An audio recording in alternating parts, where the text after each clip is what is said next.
60% ఒక్క తెలంగాణ రాష్ట్రం నుంచే ఉత్పత్తి చేసి మన రైతుల యొక్క సత్తా చూపినాం.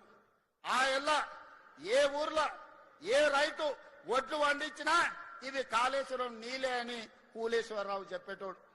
మరి ఇవాళ కాళేశ్వరం కూలేశ్వరం అయిపోయి 3 ఏళ్ళు అయింది. చుక్క నీళ్లు కాళేశ్వరం నుంచి రాలే, చుక్క నీళ్లు గోదావరిలో లిఫ్ట్ చేయలే. మరి ఈరోజు దేశంలోనే అత్యధికంగా మనం వరి పండిస్తున్నాం కదా, ఇన్నాళ్ళు వాళ్ళు చెప్పింది అబద్ధమా కాదా ఒక్కసారి ఆలోచన చేయండి. 3 ఏళ్లలో 1,00,000 కోట్లు పెట్టి వాళ్ళే కట్టిండ్రు, వాళ్ళ కళ్ళ ముందరనే కూలిపోయింది. 1,00,000 కోట్ల రూపాయలు గోదావరిలో కొట్టుకుపోయినాయి. 1,00,000 కోట్ల ప్రజల సొమ్మును గోదావరిలో కలిపినోని అదే గోదావరిలో వాళ్ళకి తద్దినం పెట్టాల్సిన అవసరం ఉందా లేదా ఒక్కసారి ఆలోచన చేయండి. నిన్న మన ఆయన తాటి చెట్టు లెక్క పెరిగిండు. ఎందుకంటే మనకు ఈ ప్రాంతంలో నల్గొండల భువనగిరిలా లేకపోతే ఇబ్రాహీంపట్నంలో తాటి చెట్లు ఎక్కువ ఉంటాయి. తాటి చెట్టు ఇట్లా పెరుగుతుంది. తాటి చెట్టు ఎంత పెరిగితే తెలివి ఎక్కువ ఉన్నదని ఆయన అనుకుంటుండు. ప్రాజెక్టులు ఎట్లా కట్టాలో, లిఫ్టులు ఎట్లా మెయింటైన్ చేయాలో ఆయన మనకు లెటర్లు రాస్తున్నారు.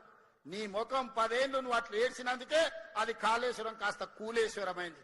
నీ సలహాలు తీసుకుంటే ఇల్లు వీకి పందిరేసుకున్నట్టే ఉంటది. వెనకటితోడు చదువుకోక ముందు కాకరకాయ అన్నాడంట. ఈయనలాకటోడు తాటి చెట్టు అంత ఉన్నోడు చదువుకున్నాక ఇది కాకరకాయ కాదు కీకరకాయ అని చెప్పిండంట. తెలివి ఎక్కువයි. ఇవాళ హరీష్ రావు గారి సూచనలు కూడా గట్లనే ఉన్నాయి మనకు. అందుకే అయ్యా హరీష్ రావు గారు, నీ దిక్కుమాలిన సలహాలు నీ మామకిస్తే నీ మామ నడువులు ఇరిగి ఫామ్ హౌస్ లో వాడుకున్నాడు. ఇక నీ దిక్కుమాలిన సలహాలు మాకు తక్కువైనాయా?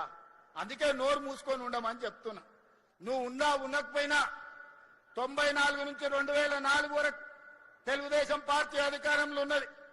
2004 నుంచి 2014 వరకు కాంగ్రెస్ పార్టీ వైఎస్ఆర్ 2 సార్లు ముఖ్యమంత్రి అయింది. 2014 నుంచి 2024 వరకు బీఆర్ఎస్ 2 సార్లు ప్రభుత్వం ఏర్పాటు చేసింది.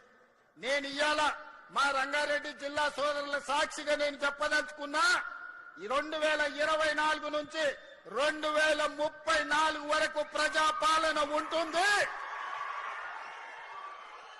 కాంగ్రెస్ పార్టీ అధికారంలో ఉంటుంది.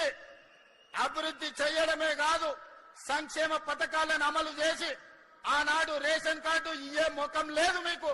ఇవాళ 15 లక్షల రేషన్ కార్డులు ఇచ్చినాం. రంగన్న ఇప్పుడే చెప్తుడు, ఓ ఊర్లో వెళ్ళి రేషన్ కార్డులు ఎవరికైనా లేవా అంటే అందరూ ఉన్నాయని చేతులు ఎత్తిరట. ఇవాళ రాష్ట్రంలో రేషన్ కార్డు లేనోడే లేడు. ఎవరున్నా రేషన్ కార్డులు ఇచ్చినాం. 3,28,00,000 తెలంగాణ బిడ్డలకు సన్న బియ్యం 6 కిలోల లెక్కన ఇవాళ తెలంగాణ ప్రజలకు ఇచ్చినాం. 200 యూనిట్లు ఉచిత విద్యుత్ ఇంటికి ఇచ్చినాం. 24 గంటలు వ్యవసాయానికి ఉచిత విద్యుత్ ఇచ్చినాం. 4.5 లక్షల ఇందిరమ్మ ఇండ్లు ఇచ్చినాం.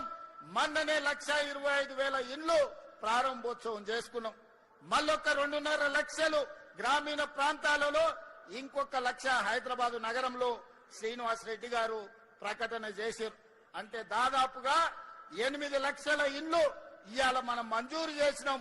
పేదోళ్లను ఆత్మగౌరవం పెంచడానికి ఇవాళ ఇందిరమ్మ ఇండ్లను మనము నిర్మించి పేదలకు ఇస్తున్నాం. రైతు రుణమాఫీ 20,616 కోట్ల రూపాయలు 25 లక్షల మంది రైతులకు చేసినాం. ఇప్పటి వరకు రైతు భరోసా కింద 27,000 కోట్ల రూపాయలు రైతుల ఖాతాలో వేయడం జరిగింది. ఆడబిడ్డలకు ఈ రోజు 0 వడ్డీతో 60,000 కోట్ల రూపాయల బ్యాంకు లింకేజ్ ఇచ్చినాం. ఆడబిడ్డలకు 1000 ఆర్టీసీ బస్సుల యజమానులను చేసినాం. ఆడబిడ్డలకు మహాలక్ష్మి పథకం కింద 10,000 కోట్ల రూపాయలు ఉచిత బస్సు ప్రయాణానికి ఈ రోజు ప్రభుత్వం నిధులు చెల్లించింది. ఈ రకంగా చెప్పుకుంటూ వెళ్తే నిరుద్యోగ యువకులకు 67,716 ప్రభుత్వ ఉద్యోగాలు ఇచ్చినాం. రాబోయే రోజుల్లో మిగతా ఉద్యోగ ఖాళీలను కూడా భర్తీ చేస్తున్నాం. ఇవాళ ఆనాడు మీరు విధ్వంసం చేస్తే ఈనాడు కష్టపడి వికాసం వైపు ఈరోజు ప్రభుత్వాన్ని నడిపిస్తున్నాం. మీ అసూయ, మీ పగ, మీ ద్వేషం మా మీద చూపించండి, తెలంగాణ ప్రజల మీద కాదు. 10 ఏళ్లు మీరు ఒక దశాబ్ద కాలం, ఒక శతాబ్దానికి సరిపోయే విధ్వంసం తెలంగాణ రాష్ట్రాన్ని చేసిరు. అందుకే ఇవాళ సరిదిద్దే ప్రయత్నం చేస్తున్నాం. కష్టాలు ఉన్నాయి, నిధుల కొరత ఉంది, 8,11,000 కోట్ల రూపాయల అప్పు ఉంది.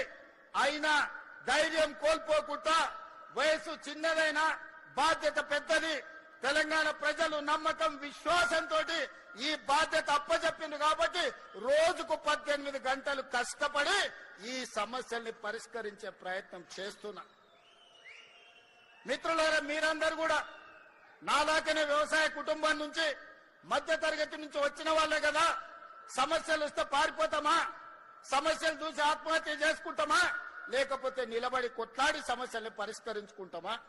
కొంత కష్టమైనా కొంత నష్టమైనా కొన్నిసార్లు ఆవేదన కలిగినా బాధ కలిగినా ఈ సమస్యల్ని పరిష్కరించుకునే బాధ్యత మనది.